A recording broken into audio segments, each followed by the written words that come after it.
to the show. Ain't Gonna Hurt Nobody podcast, episode 15. 15. The quinceañera. Kids say 15 in Spanish. He killing. Whose voice is that? Y'all know who it is? No, nobody know who it is. This is Patrick Alford, the family member, the cuzzo from the side. They brought me in for our special hot topic for the day. Indeed. We wanted to get episode 15 right. We wanted to make sure we gave you guys something special. So, one of the hot topics and hot button topics, especially if you on social media or just the news in general, is the prison system or the correctional system, whether it's privatization, whether it's harsher penalties towards poor blacks and minorities and Hispanics or what have you. We need to dive into that today. So what better way to do it with an expert in this area than our cuzzo here? Yeah, and I have a ton of experience, from back in the day when I had my experiences trying to play heat, set it off, and I ended up getting myself convicted of 12 armed robberies in the state, along with 2 bank robberies in the feds. And I spent 11 and a half years of my life incarcerated in that system, and I'm still subjugated to the authority and dictatorship of their probation officers and agents that try to, govern my life, Subjugated. Yeah, truthfully.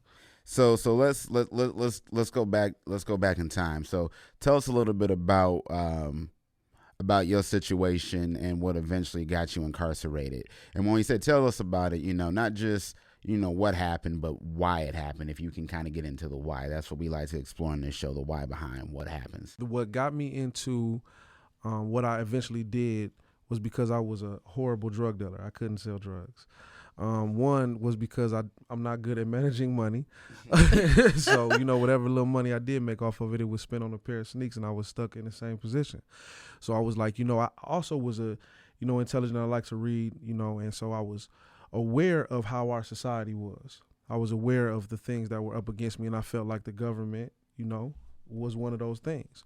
And so I was like, what, if I go rob banks or if I go rob places, I ain't got to deal with the karma because I always had morals as a criminal. If that may sound, ironic, but it's the truth. I didn't ever want to rob somebody who was a drug dealer. I didn't want to rob somebody on a personal level because I knew it was going to take off of their plate. Somebody was going to suffer from that. So what I decided to do was if I robbed banks or institutions, I knew for a fact that these places were covered, FDIC insured, the money was going to be replaced. And I knew going in there, I wasn't going to do anything to anybody, and I just wanted to go in there with the note, get what I wanted and leave up out of there. And so what got me started on it was, basically I worked in a lot of the establishments that I actually went back and victimized, okay? So, Blockbuster videos, you got to be old to know what a Blockbuster video is. And so it started there. And I actually took I tried to take what was a professional approach because, the money was good. I didn't want to do it forever. I wanted to get something and get away. And it eventually graduated to, banks and traveling and going all over the United States. The FBI had a profile on me. They called me the nice guy bandit. And the reason that they called me a nice guy bandit was because I would go in these places, and when I was taking money, I would ask them, hey, you need something, or I'll leave a little something behind if you want it. And I mean, that's just it seems like it's poetic, but it's actually very, very wrong. And, like I said, it cost me 11 and a half years of my life. So basically they were like, dang, he robbed me, but he's pretty nice. He's considerate. Yeah, because it's like, that's at the end of the day, that's what the person really want who coming into an establishment trying to, burgle, rob it. They just want some money. They just want to get their money and they want to get on. They ain't looking to really necessarily hurt nobody. But then you got the people who are out there. So it's like, hey, it's I guess an individual basis thing, So just, just along those lines, I think a lot of us have recently watched the Meat Meal series on Amazon. I think they spent a lot of that, really like the first episode was just setting up his life, his backstory before he was even a famous rapper. So how about you tell us a little bit about your life leading up to the time you went on your set it off spree? Quick synopsis of my life going up until that point was I was too smart for my own good. And what I mean by that is everything that I did, I always did it well, and it would get bored with it quickly. So I started working, first of all, and I became a manager. I lied on the application. I became a store manager of Original Cookie at 17 years old. I was still in high school. I remember those cookies. Those cookies were delicious. Yes. Damn good. And so when I was working there, I also figured out how to siphon money from out of the till. I seen that I was making profits on an over 100% basis. So I'm like, okay, I'm making these people, $2,500. Last year they only made $800. So if I take me $500 to $1,000 out of the register, ain't nobody gonna miss it. And I got accustomed to making fast money like that. I got accustomed to being able to give, and to my moms, my little brothers, buying new shoes, having a nice car finally. And then when I lost that job, in which the lady did me actually a really good favor, she came to me, she said, hey, we know what's going on. So instead of us doing something to get you in trouble, let's go ahead and have you resign. So I resigned from there, but of course looking around trying to, find a job that could, replace that type of income was impossible at that age. At 17, I wasn't even 18 yet. And so, like I said, from there, I didn't want to let people know that I had got into a spot where I couldn't figure myself out, figure my way out. And so what I did was I said, okay, if I go back and, just take the money. And that's what it's kind of ironic because later on, when I was getting out of the system, I was going in front of a guy who was going to give me an opportunity to get out early. And he looked at me and he said, you know what? He said, you are a taker. He said, your whole background is about you taking. He said, are you still a taker? And so I looked at him, and this is what actually got me to get out of prison early. I said, yes, sir, I am still a taker. And he looked kind of like gassed, like, are you still willing to go out there and rob places again? I said, no. I said, I've learned how to take shit. I've learned how to take less. I've learned how to be okay in a situation where once before I felt like I had to do something to get out of it. But I know how to take it now. I can tolerate it. So, but yeah, so that's pretty much where I was when I got into trouble. I thought I was super smart. I thought I could slip between the cracks. I thought I could do wrong and get away with it. That's fair enough. Like, it all just comes down to choices. But I guess my question, just like as an educator, like I've had like a lot of students who I've seen, and it's like you see like that pipeline kind of coming, like especially with black males, it's like they always are like targeted for behavior problems, then it leads to suspension, not at school. Do you feel, I guess, like, what are your thoughts in regards to the education system? Do you feel like it, because you said you're smart, you were too smart for your own good, but they always say like the education gives somebody like a leg up, but in your case, do you feel it was the opposite, or like? I think it was the actual system, right? And that's a good point that you brought up, because you're right. A lot of the kids with the bad behavior are the ones that get the special attention. So yeah, I was too smart for my own good. And it's like when I'm sitting in class, I want to get attention too. I want the teachers to look at me. I want people to laugh at my jokes. And it's like I would see them laugh at somebody else's jokes. So that gave me the motivation to try to be funnier, to try to be louder, to try to act out even more, because I was missing attention at home. Yeah. In school, that system that we have in place, it is a place where you can get attention. It is a place where you can get love. It is a place where you begin to build your self-esteem and self-worth based off of how other people treat you and how you feel. That goes from the teachers down to the students, and even with the, how it was to go to school with bad shoes or bad clothes, so all that plays into it. It's not just the education portion, it's the atmosphere behind it. It's how you feel when you're around your peers. It's how you interact with your teachers, because in school, we went to the same high school. How did you feel when you interacted with your teachers? Like, what special teachers were there that, help you, that you could go to and talk to when you had a problem? I mean, in high school, it's like no teachers that stand out like, oh, man, maybe it was one, Mr. Wagner, he was okay, but it's none that like stood out like, oh, they were my favorite. I just felt like, because we both went to the same school, but I felt like it was two tracks even within the school. Yeah, it was. And it had people, that's what I see as a teacher more. It's like there's two tracks, and depending on what track you on, like it's leading you down kind of a negative path. Like I don't feel that the education system is like how they think, well, they get to go to school. Like, why are they having all these issues? They can educate themselves and pull themselves out. But I don't think the system is really like building that worth. Right. It's like, this is your track, and then you just stay on that track as even an adult. Right. And you know what? In school, that's how I felt. I felt I had two tracks, and I actually had two coinciding groups of people that I hung out with. I had the stoners and the thugs, and I also had the preppy kids, the kids that wasn't cool. And it's like like you said, I felt like, okay, I had to make a choice. And I chose because I wanted to be popular. I wanted people to, know my name. I went the thug route, and so I had, that has a whole education in itself there too. Yeah. So you talk a little bit about, why you decided to get into a life of crime. Basically crime pays is, kind of the short of it. So, just to kind of give our listeners a sense of what happened next, can you talk about, A, how you got caught, and then B, what happened once you got caught? Because in our pre-meeting, you spoke a lot about the sentencing and that process and what they present to you before you even get to trial or before you even get to pleas. Can you talk a little bit about getting caught and then the whole judicial process? Absolutely. How I got caught, I actually got caught by a guy who was like an older brother to me. He was a really good friend. I trusted this dude with my life. I used to run away from home when I was younger, and he was the guy that I could go to, and he was the one who always made a place for me to stay. So anyways, long story short, I had ran into him, and I didn't know that he had a dope case, and he was cooperating with the police. And so he was asking me, now mind you, here's the crazy thing, is I didn't tell him what I was doing. He did the math on me, because when I rob places, I didn't rob places with other people. I robbed places by myself, all right? And so he ran into me and seen I was doing okay. So he asked me, like, how you doing? Like, put me on, man. Throw me something, And I'm like, man, I don't sell dope. And he like, well, after much badgering, I'm eventually like, okay, well, if you're trying to make you some money, right? It's a spot over here. Somebody come through, blah, blah. I give him the layout. He wouldn't do it. A couple of weeks would go by. I would take this opportunity because I already did the homework behind it, all right?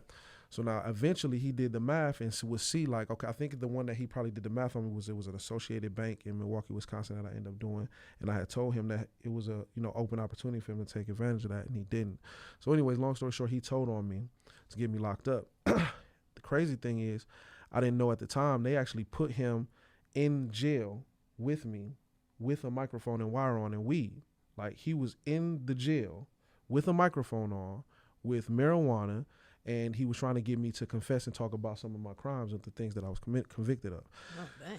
So now, right away, the first thing they did as soon as I got arrested, okay, because he set me up to get arrested. I didn't know who it was that told on me. I'm completely lost, right? My whole family is lost because nobody's knowing what I'm doing. I got everything concealed. Joy, you had no idea. I had no idea. All I remember is one time, because I used to braid in college, and I remember one time you was like, Joy, come on, braid me up. I was like, oh, cool. I get to hang with my cousin Pat, so I braided you up. And I remember you gave me like $65 to braid your hair. I was like, you giving me $65 just to braid you up? I'm like, and I remember you just pulled out like a big wad of money. And that's when I was like, I think something is wrong. But I was just in denial because I was happy to be around you. Right. But that's what, I had no idea. I was just stunned. Like, I had no idea. Yeah, I definitely kept it well hidden from everybody. And it's like, that's one of the plights too that we face a lot of times as black men. We feel like we got to undergo and deal with everything on our own. And so, yeah, I was in prison. I mean, not prison, I was in jail just getting locked up, and talk about facing something on your own when you see you got the state of Wisconsin and eventually the United States of America versus Patrick Alford. It's like, okay, I got the whole nation against me. I got the whole state against me. And then you got these prosecutors, you got these people who don't take into consideration any of your rights as not only a human being, but as a citizen of America. Because guess what? They wake you up at all hours of the night. I think the first 2-3 weeks that I was, had got arrested, I didn't sleep at all because they kept bringing me in, taking me into different lineups, trying to do all this and that. And so one of the things that you get pigeonholed into is when it comes down to what you're going to do to defend yourself. All right. Now, if you decide to go to trial, you know that the consequences are going to be much more stiffer on you than if you try to take a plea. And I found out later on, okay, like I said, I got an 11.5 year sentence. I feel blessed for the amount of time that I did get, because I was expecting to get life in prison. And even before I got caught, this is what's crazy. Before I got caught, right, I was so afraid of jail that I would tell people who were close to me, who knew what I was doing, I would say, man, I would rather end up dead than in jail. So when I see these people, I'm going to shoot it out. I remember even my mother telling me when the FBI was looking for me and they found out who I was, and they told my mother, like, when we see him, we're going to kill him, because we know what his viewpoints is about, getting arrested. I just thought that once you go to jail, you're dead. And we, which, another point that we're going to bring up later on is like when you're supporting your family, you can't even support your family, but it's like I would rather be dead than actually be in prison. So in my mind, when I was thinking about what the end was for me, I saw death. I didn't see the consequence of actually having to do an extended amount of time in prison, but then it happened. And so when I was sitting there with this decision in front of me, like, okay, I'm just gonna go ahead and man up and take responsibility for what I did, And so when I did that, I think that's what gave me an opportunity to, be sitting here today, because I didn't try to be slick. I didn't try to be crafty. I didn't try to tell a whole bunch of lies. I just told what I did. I manned up, took responsibility for it. And the judge actually did take that into consideration at sentencing. I remember when he looked at me in the face and he was like, what do you have to say for yourself? And, going up to that moment when you're about to get sentenced for these crimes, I was facing 765 years. I didn't know what I was going to get. I had took a plea. They knew I was guilty and they were about to hit me over the head with whatever hammer it is, however big it is. And so going up, everybody was like, oh, prepare what you're going to say. Have something in mind that you're going to say so that the judge sentences you lighter. And so I said, you know what? I'm not going to prepare anything. I'm going to pray before this, and I'm going to let whatever come to my mouth come to my mouth. So I went up there, everybody, the family in the background watching, the judge like, what do you have to say for yourself? And I said, you know what? I said, I don't have no excuses whatsoever. I don't want to try to blame this on being poor. I don't want to try to blame this on being black. You know what? Me, I got selfish. I went and I committed these crimes. So whatever you feel as though I deserve, that's what I'm going to do. And he looked at me and he said, you know what? He said, I was going to give you more time because I thought you were going to come in here and make excuses. And he said, you know what? You have justifiable excuses. He said, he looked at my mother. He said some things to her. He looked at a couple other people that went in there, said things to them, saying that they should have bared some of this responsibility because I was so young and I had done so much at a very young age. I was only 19 sitting in there getting sentenced, and he said, I was one of the ones that had potential. Because they have you go get a PSI done, which is a pre-sentence investigation, which is where they have these professionals analyze and critique your mental state of mind to determine if you have rehabilitation potential. And they said, out of everyone that they have ever seen, they said, I had more rehabilitative potential than anyone that had ever been in front of them before because I was smart, And so taking that responsibility is what got me actually a lighter sentence. Now, I was just going to ask... how you said, because I remember you just said that you kind of like researched, the your places before you robbed them, and I think there's an element. I guess my question is, did you when you were doing this? Did you research like what the consequences were if you got caught, or did after because if you say you did it 12 times, it's like one of those after the first or second, third time you nervous you gonna get caught, but after a while you I'm not getting caught.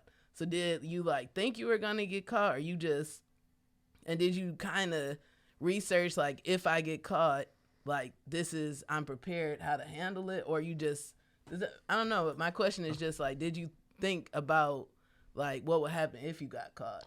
I did, and that's what scared me, and that's what made me that's what made me actually be more diligent on the getting away with it side. You know what I'm saying?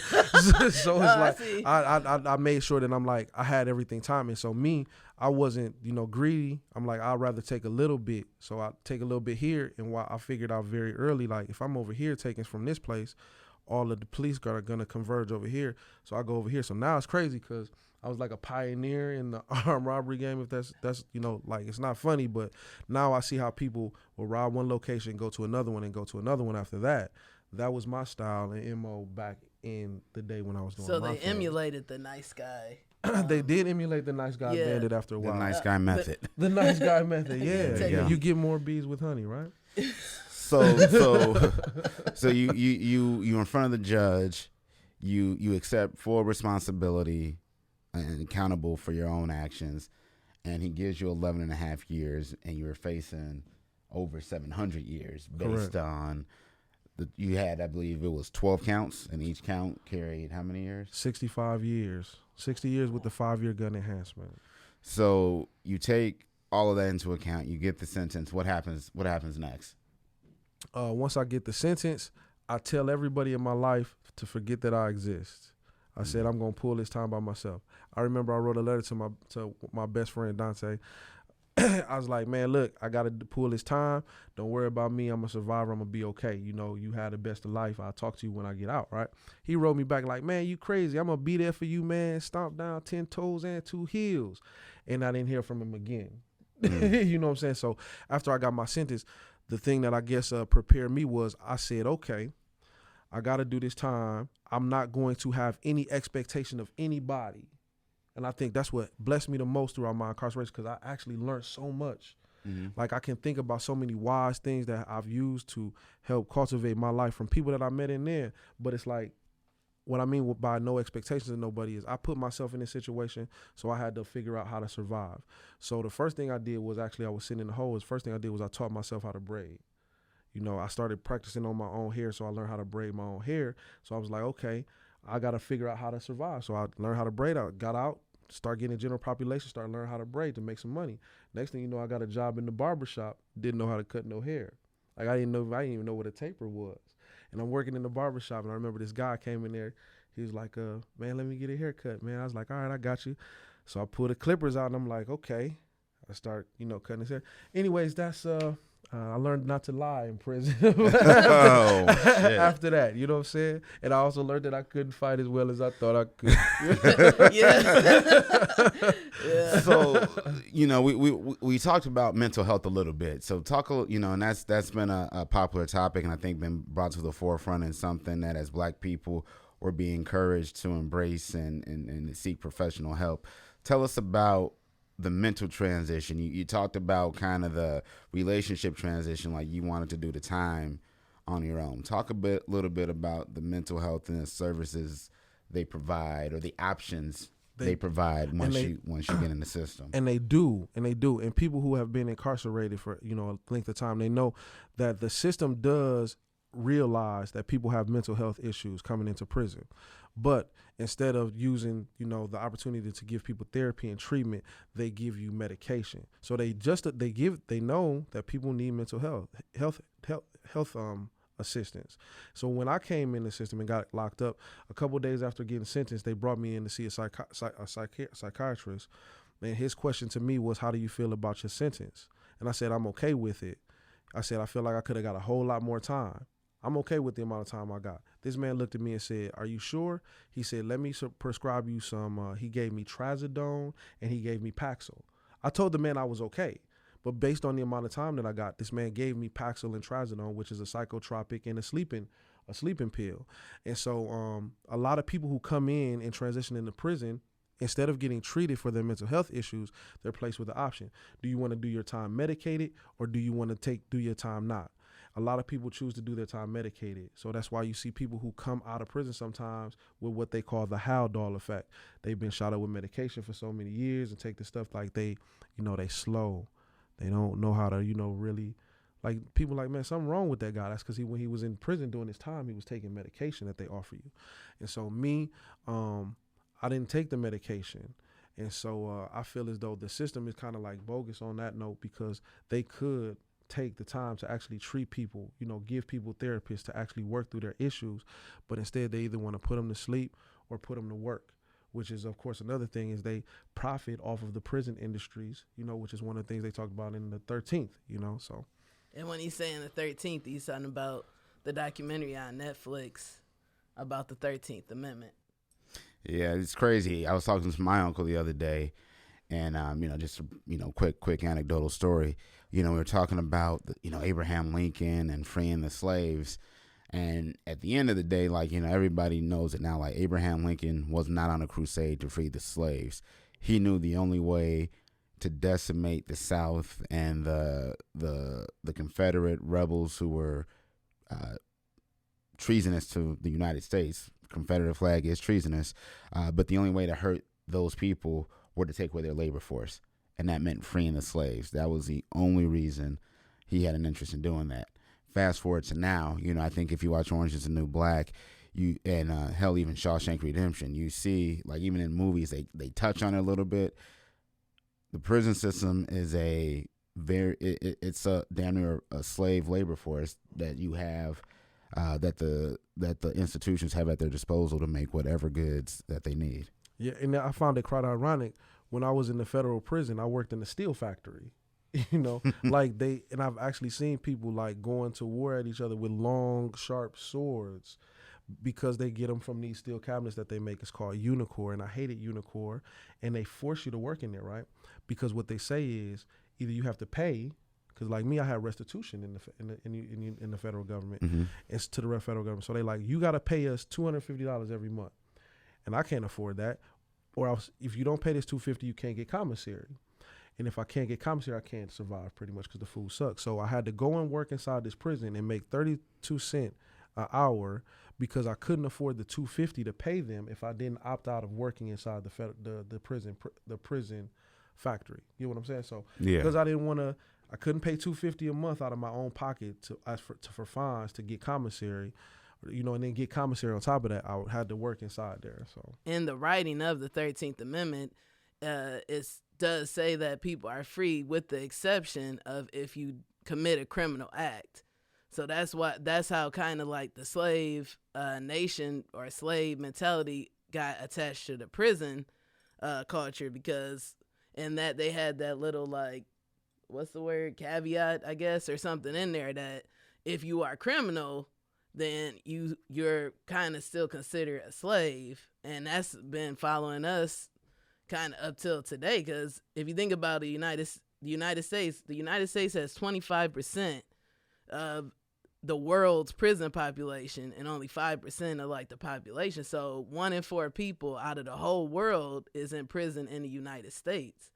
So that's kind of like it's like what's going on. Like 1 in 3 African American males has a likelihood to somehow go into the prison system. So I just it's something, I don't know if there's a fix to it, but I think because those are the stats, it's important to talk about, to me, the impact of the family and how the family can cope with these type of things. Because it's something, if you're a person of color, like, it's going to touch your life in some way. You know what I'm saying? It's I feel like it's going to touch your life. Yeah, I think, just to build on Joy's point, like, when you're incarcerated, you think about the person being locked up. There's very little, attention on the people that is being left behind, right? If you're a father being locked up, now it's a fatherless home and a husbandless home, and that's one less provider. Like your rent price doesn't go down. You don't get like a subsidy from the government once you get incarcerated. It's literally you're gone, right? If somebody dies, you can take out life insurance and get, the family can be provided for to an extent with that policy. If they offered prison insurance, I guarantee you the amount of people being locked up would be reduced greatly, because the companies would not want to have to do those payouts. So it's crazy to me, though. You've effectively taken away somebody from a home, which has created a mental trauma. It's also created a financial trauma. And it also creates like a spiritual trauma. Like it's a grieving process that you, the incarcerated, deal with along with the family members in terms of what they're going through. I have family members who are doing long bids, and it's nothing being done outside of what the family members can pull from their own homes to help that. You know what I'm saying? Absolutely. Those people out. Absolutely. And particularly, I didn't think about that when I was making the decisions to do wrong. I didn't think about, I'm thinking like, okay, I'm doing this to try to help my family. I didn't realize that I had made them victims of my decisions. I didn't even know that I victimized Joy by taking myself out of her life. I didn't know I have a little brother who don't even want to speak to me, and I was so confused as to why he didn't want to speak to me. I didn't like, what did I do wrong to you, man? I didn't do nothing wrong to you, but I did. I made the choice to commit a crime that had the potential to take me out of my family's life, and it did. I wasn't aware of those consequences when I first made that decision. And I think that if you present that to younger people, some of them, not all of them, because a lot of them don't care, but some of them would make a different decision. Well, I think too, it's like with the way our society is set up, it's a high level of like self-internalization, especially if you're the criminal, that, you could have did this different. You could have made a different choice, but sometimes like the odds are stacked against you in so many ways, and it's like a percentage of it is you, but a larger percentage is just the overall kind of system. Because if you're poor, if you have poverty, if you're in poverty, like you're just literally trying to survive, and then if you can kind of get out of poverty, then you can make wiser decisions. Like, you just going day by day. True. And so Survive. What they say? Desperation never made a good decision. yeah. And it's like, you know what? I'm the last person, because I always, like you said, I try to take responsibility for my actions as a man, and I'm the last person to blame a system. But you know what? I've been, very close to a lot of people in their situations. Everybody has been victimized to some extent by the criminal justice system. For example, I never heard of a deferred prosecution agreement. Okay, when I got my first case, I got my first felony. Okay, I wasn't aware that in Milwaukee County, in Wisconsin, Milwaukee County is the only county that doesn't offer the people a deferred prosecution agreement. Now, what that is your first offense. Everywhere else, every other county in the state of Wisconsin offers deferred prosecution agreements without question. Okay, in Milwaukee County, they'll do it, but they don't make it knowledgeable. So what I'm saying is, if you get a first-time offender in every other place in Wisconsin outside of Milwaukee County, you automatically have an opportunity to have your felony shelved, and you complete probation, and then it goes away. Now, Milwaukee County, my first time getting a felony, I'm like, damn, my life is over. I can't go to the military now. I can't go to college. I can't even feel like, I'm like, forget it. I'm, stuck here going to, but to make the point, like Joyce said, yeah, everybody has been burned by the system in its unjust, this unjust way. So let's talk about the system a little bit. Again, in our pre-meeting, we spoke about, how they present the plea deals to you. If you don't take this and you go to trial and decide you want to plea later, this you got to take option B, which is going to be worse than what their initial plea was. Can you talk a little bit, just more about, the decisions they put in front of you and how you had to kind of go through all of that stuff to decide what you wanted to do? It's you hear people talking about it all the time. When you're sitting there in jail, every single person is concerned with the decision to either fight their case or to take a plea. Okay, and you don't want to get maxed out. You don't want to get stressed out. You want to end up doing life. So I guess it depends on the severity of your crime. Everybody who I know who's got a severe crime, a life or more that was in there, guess what? They gonna fight it because they ain't got nothing else to lose, right? So the people who don't get life, though, who get a little less than that, or people who got an opportunity to try to get out, that's where they get you. Everybody who got an opportunity to try to get out, they gonna take that plea because they want to try to get out. But it's like the people who don't got nothing to lose, they all fight their case. You get what I'm saying? Yeah. So it's like they leave you in a situation because that you're gonna get some type of time because that fighting it ain't really. So you're gonna just take the plea. Everybody just feels that way. So you talk about you did 11 and a half years in various facilities. Talk about your probation or what you have in the state of Wisconsin. Like, what are you dealing with now? Because you've been out. How many years have you been out now? I'll be going on 6 years. I've had a sliver of my freedom. I say a sliver because a lot of people think that you get out of jail and you still got probation or parole or extended supervision is what I have to deal with. You're still not free. I still got that hanging over my head. So what's the difference between what's extended supervision and how is that different than parole or probation? So with extended supervision, it's basically you underneath the same rules and regulations as someone on probation or parole, but it's just parole is where you have the opportunity to get out of prison early. But with extended supervision is you have this amount of time hanging over your head, and if you don't complete it, you're going to go back to prison and do that amount of time. So with me, I have 15 years, so I have to walk this. I got another 9 years to go. If I mess up tomorrow, there's 6 years that I've done well, that goes out the window, and I have to do the 15 again if I end up going back to prison. And so dealing with the POs that I have, I ain't gonna lie to you, man. I keep my nose on, pretty tight, so they can't get nothing on me. But I see a lot of people who they stereotype because the way they dress, because the way they had their hair, I tend to go to, I'm a little left of center. I try not to follow everybody else. Mm-hmm. So I get a little differential treatment if that's, if that makes sense, because I don't, present myself as everybody else.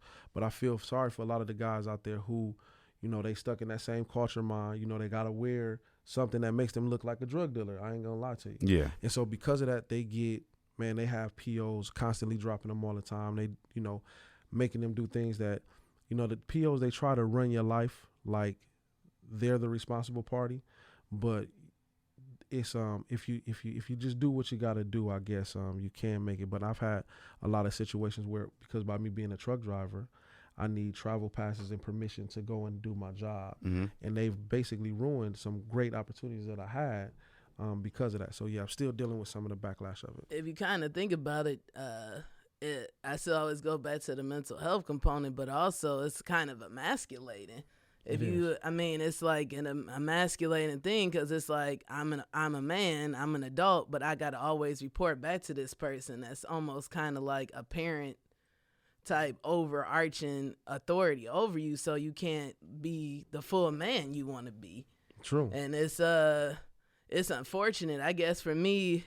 I just am curious, because with the family component, I like Coley's point about the life insurance and how they give it to someone who passes away, but they don't give it to somebody who gets locked up. But it's a definite like grieving period that you go through, because you miss that person. Like when you have a birthday party, like they not there.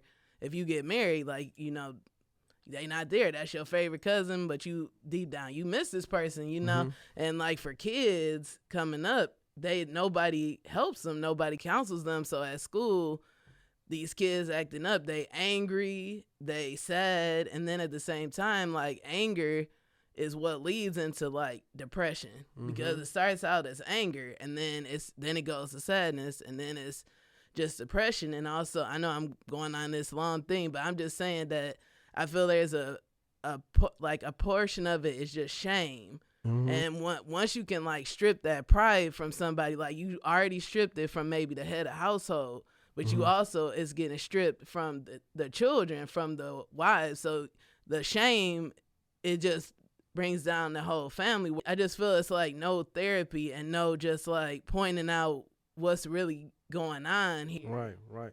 I agree. And you know what's crazy is you brought something to my mind. It's a very bad seed that kind of like runs in that same vein. What I mean by that is sometimes you have kids growing up missing that parent, and then these parents that are missing out of the household, instead of the respect being given to the parent who's still holding it down, they'll look at the one that's incarcerated as if they're a hero, right? Okay. And so that seed is then, promoted to the next generation. Because I remember me when I was in middle school, I had a friend who none of my uncles was in prison, but my friend had an uncle who was in prison, and he was treated like the hood hero. And it's like, man, when he sent the letter down, everybody wanted to read the letter. Everybody wanted to know what's going on with him. And so it's kind of like we looked up to him, and he was in jail. But I think it needs to be brought to the forefront of the conversation. Like, yeah, let's look at the parents who still holding it down. Them the ones that need to be, highlighted as the heroes, and not necessarily the ones who in jail, Oh, that's interesting. Yeah. With your extended supervision to the point you made, when you got out, you got 11 and a half years, you had to do all 11 and a half, because there was no like time, you wasn't like do a good day, get a day off, none of that. None of that stuff. So you did straight time. Tell me about the process of getting out and assimilating back into culture that you like, when you got locked up, 106 and Park was just starting to come out. AJ and Free were doing their thing, and then you come out. Aaliyah was still alive. Yeah. Aaliyah was still alive. Yeah. And you come out like YouTube is. This how young I was when I went to prison, right? The movie that was popular at the time was, to me, Jason X, right? I was like, oh, that's Jason X. It was really Jason 10. Like, I was like, that's how young I was. But no, actually, I blew it, man. Oh, did I blow it coming out of jail, Coley? Man, I came out of jail with this warped sensation that I was going to make every right move, right? Okay. And what I ended up doing was I came out of jail being a manipulator, man. That's a whole nother conversation. I came out of jail being a womanizer and a manipulator, and it really did set my life back a whole lot. And I actually came out with this warped perspective of reality, right? Because I had never had a household of my own. I never had rent, light, and gas, truthfully. I had always stayed with my mother or stayed with women before I went to jail. And so I actually spent a good deal of my life in a bad, in a bad place mentally, because I felt like I could take advantage of other people to get ahead, because I had been locked up for so long. And so now, I thank God about that, man. I got a different perspective of what, being a man is. And being a man is being able to earn and take care of your own way. When in jail, guess what? You have no way of really taking care of yourself. When I was in jail, that's how I got along, was I, wrote women who hopefully wrote me back, and I, took advantage of a lot of people's kindness, Damn. Yeah, that's a whole nother story. It's just surviving in jail. You know what I'm saying? Talk about that a little bit. I mean, that's why, that's why we here today. One thing that a lot of people don't know about being in jail is, guess what? You're actually, and this our God's honest truth, you're actually going to get a place to sleep, and you're actually going to get 3 meals a day. So you really don't need nothing. Yeah, 3 hot in a cot. But then you don't have certain creature comforts. And, you already done lost your freedom. So the least that you can try to have are some creature comforts. That might be in the form of a bag of Doritos, a ramen noodle, and a meat stick. Or it might be in just having somebody who can send you a letter or come and see you, And so when I went to prison, right, everybody told me the same things. Out of sight, out of mind. If you got a girlfriend, you better dump her because she ain't going to come see you. I was so fortunate to get around some Chicago dudes, right? Shout out to my Chi-Town homeboys. They the ones that told me, like, hey, you had a girlfriend when you was on the street, man, you better step your pen game up. A pen makes a phone call, a collect call, a direct call. So you had these few dudes that was like, they didn't, and that's the whole definition of doing the time and not letting the time do you. So actually, during my incarceration, I actually learned a lot about mind over matter, okay? So how I did that was, I had some lofty goals for myself while I was in prison. I wanted to become a millionaire. I wanted to write 7 books. I wanted to learn 4 languages. And I wanted to play 5 instruments. These were all goals I wanted to have accomplished before I got out. Now, I noticed that when I got to like my 6th or 7th year in, I was like, damn, I only got 4 more years to complete my goals. Mm-hmm. So that at that point, that's when I effectively began to do the time, and the time didn't do me, because instead of me looking and working towards a release date, I made it seem like, okay, I don't have enough time anymore to accomplish all my goals. So it's actually made the time go faster for me. Wow. So it's like it was just like a little psychological twist. It's kind of like they call it a Necker's cube. Anybody familiar with the Necker's cube? I am not. Okay, we got to Google Necker's cube because I don't want to, be long-winded with that. But it's just a matter of perspective. If you can change your perspective, the situation can be totally different in the blink of an eye. Damn. Yeah. So when you got out, you said you're a manipulator, womanizer.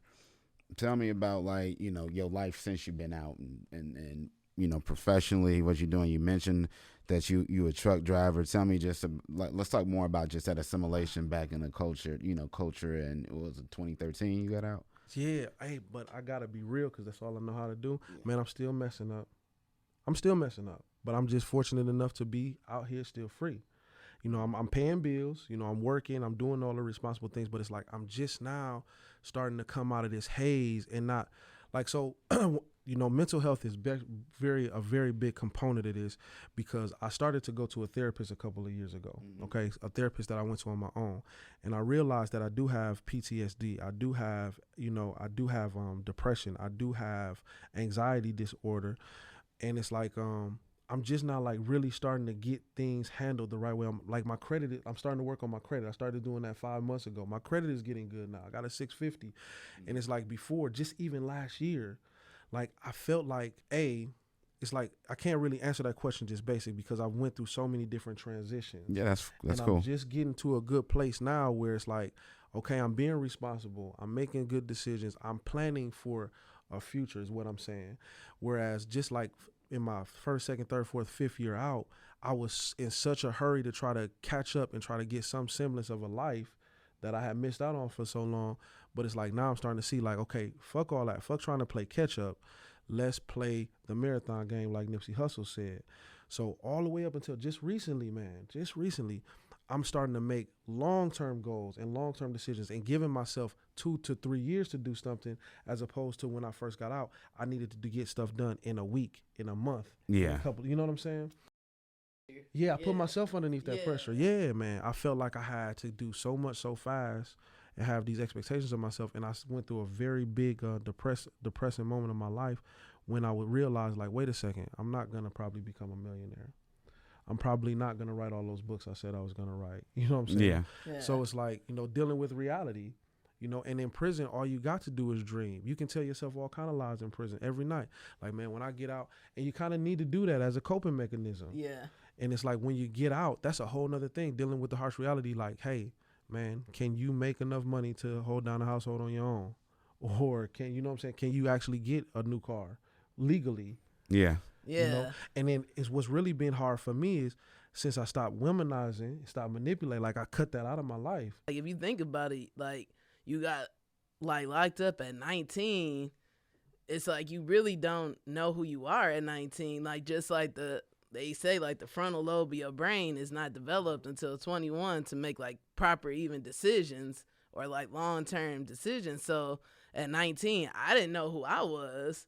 And I'm still figuring it out, and I'm in my mid 30s, and it's like getting incarcerated. It's almost like you're a different person, and when you come out, like it takes time to figure out like who is Patrick, like who am I now? Because I guess my question would be like, how do you handle like the stigma that's attached to your name? Like I feel like you got a stigma that's gonna be attached to you. Like everybody's kind of looking at you like you gonna do something or you gonna con somebody or Absolutely. like how do you deal with the stigma? Man, you know what? That's such a great point.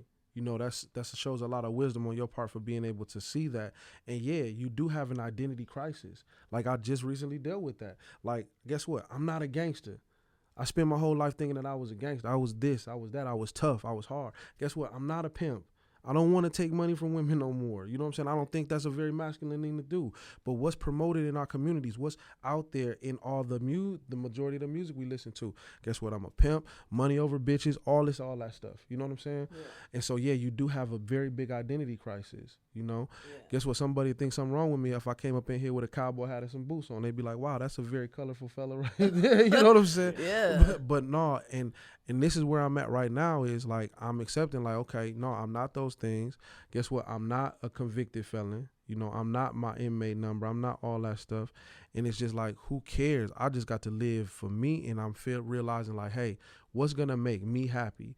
And that was a hard transition because as a womanizer, this is what a lot of y'all players don't realize, right? You spend your whole life, you spend your whole psyche, your mentality trying to manipulate and max somebody up out of something. You never really realize how to take care of your own self. You never realize what you really need. You don't ever get a grasp of what makes you happy because everything you do is predicated off of pleasing and satisfying the next person. And so I'm just now starting to get to like, okay, what's making Patrick happy? You know, how do I want this to work out for me to make me feel a certain way? Yeah, that's deep because I always, like, even in the family, like, people just have, like, a negative view, and maybe it's just because at the same time, it's like it impacted them in some way, so they projecting onto you, you know what I'm saying? It's just like, I just was always curious, like, how did you handle that? I'm sure it made you angry in some ways.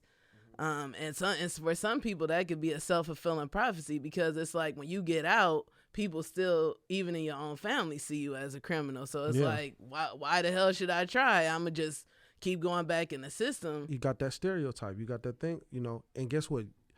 We still do it as black people. You know, we got racist towards our own kind in a lot of ways because if I go to the inner city, guess what? I'm locking my car doors. I go to a white neighborhood, I might leave my window down, you know. It's the same way I deal with racism too, you know.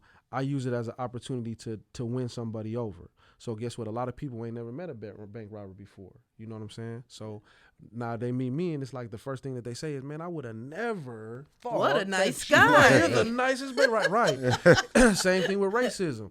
I meet a white guy. Hey, I know he might not like black people, so guess what?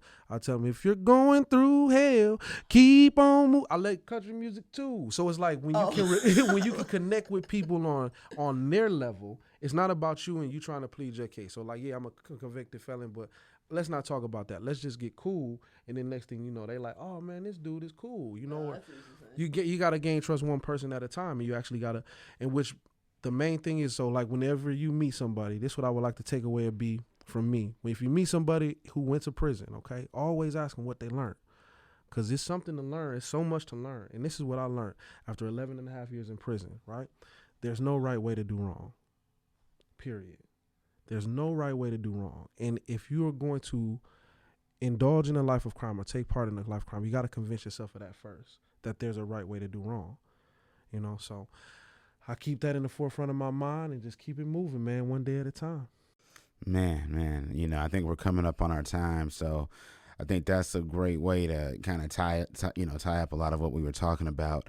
I have a feeling this is a part one of many, you know, getting you back into the studio, because I think this is the least amount that I've talked on one of these shows. I felt like the amount of jewels that you dropped in this last 45 minutes is out of this world, and I feel like just blessed to be able to sit here and take all this stuff in, and I feel like I'm smarter than I was. Yeah, you need that beanie Hey, beanie listen, head on. I'm so glad this is not recorded because I think I'm gonna cry. Like, dog, that's for real, man. That's love, man. Thank you. I love you, Feel man. touched, man. Feel touched, man. I Thank love you, man. So Pat, one of the things, we do at every episode, we end it with a little segment called Things We Wish We Would Have Known. That's basically, we take a minute or so just to say something we wish we would have known when we were younger. So basically, as our kids listen to this show and these episodes, they take these jewels away so they can hopefully avoid some of the mistakes, or they can at least walk in more prepared in the situations that they're going to encounter with their life. So, we, all three of us get a chance to, share something we wish we would have known. So I'll kick it off just to kind of show you the template, and then, we can go on down the line. So something I wish I would have known, growing up is, as much as we talk about racism in the world and in this country, I think for the longest time, I knew it existed, but I didn't think it existed in my world and my life. And I wish I would have known that it's omnipresent. It's everywhere at all times. It's one of those things that you can't avoid, and it rears its head in different ways. So even people who aren't racist do racist shit, and it impacts you adversely. And I think that's something I wish I would have known. Like, there's people in your life, in your circle, people not in your circle, people who can affect your ability to make money. Like, racist shit is happening all the time, whether people know it or not. And I think it's just something that we all should be aware of and know that it's real. Wow, that was deep. I guess I wish I would have known then that Tupac was a studio gangster. Like, no, for real, because I looked up to dude. I wish somebody would have told me back then that everybody who I was looking up to wasn't really what they necessarily were, portrayed themselves to be. And that's one thing I did was because I did everything to the max. Even my nickname. You remember my nickname? Everybody used to call me Super Folks. Oh, yeah. Like Wow. Yeah, and everybody in high school would be like, your cousin is Super Folks, because I was such a nerd. Like, you helped me to be a little bit cool. Like, they was like, you is related to her? But no, they called me Super Folks, man, because I always went above and beyond. Like, I had a buddy who was getting bullied named Derek by these two dudes. I went up there to fight the two dudes by myself. Derek didn't even want help. But I always felt like I had to go above and beyond to prove myself as being gangster or tough, because guess what? Inside, I really wasn't. I didn't really want to be that. You know what I'm saying? I just wanted to be, Patty, Yobi. You know what I'm saying? We sit back and watch, TV with the sound down and make our own laugh track. You know what I'm saying? So it's like I was being something that I wasn't. So I felt like I had to go extra hard at it. There you go. I guess for me, I think something that I wish I would have known is just like the prevalence of like shame versus pride within, I would say, the African American community. I didn't realize how many years I have been walking around just with like different forms of shame. Like, my parents were divorced, I was ashamed. I didn't do this right, I was ashamed. My cousin was in prison, I was ashamed. You just walking around with like so much shame instead of pride. And I just feel like something that I wish I would have known is how to build pride within myself, regardless of all these things that kind of could be negative that made me different from everybody else. But in the end, really all these situations are a source of pride because they built resilience. It's like a lot of black kids don't realize, like, you're very resilient, and that should be your source of pride. You're more resilient than a lot of people. So I think that's something I wish I would have known. Yeah. Well, everybody, I hope you enjoyed the show we brought you guys. I hope you appreciate. We're trying to get these shows out more frequent and get them out to you guys quicker. So we really feel there's a lot of great stories to be told. I think this story is just, again, part one. So, Patty, we hope to get you back again very, very soon so we can, tackle some more things going on in our world. We should have an episode, How to Be a Player. Oh my goodness! Are you ready? Here's the juice. Gotta be a player. Hey, the game is to be sold, not I don't told. think I told y'all. I got a book coming out. It's called I Do in 22. Meet, mold, and marry your ideal man in 22 days. The game is sold, not told. Watch out, Steve Harvey. Watch out, Steve Harvey. Here we come, Steve Harvey. So be on the lookout for that. And once that drops, let's come back to the show and let's do a book release. So let's do that. Let's do that. So everybody, Ain't Gonna Hurt Nobody podcast, episode 15. We out. Enjoy. All right, y'all.